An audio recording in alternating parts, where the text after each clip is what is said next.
এগিয়ে এসে আপনারা সবাই মিলে আমেরিকা, ইসরায়েল, ভারত যারা মৌলবাদ, জঙ্গিবাদের বিরুদ্ধে লড়াই করেন,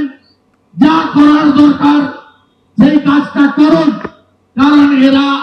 রাজনৈতিক বা কূটনৈতিক পদ্ধতিতে থামার লোক নয়। এরা যে ভাষায় কথা বললে সন্তুষ্ট হয়, যে ভাষায় কথা বলে একটা সময় ডোনাল্ড ট্রাম্পের নেতৃত্বে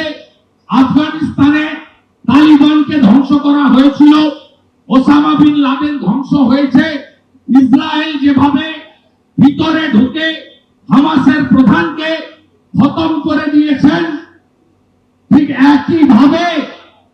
বাংলাদেশের এই অর্বাচীন জঙ্গিগুলোকে, অবৈধ সরকারকে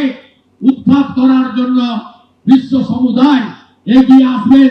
এটা আমরা আবেদন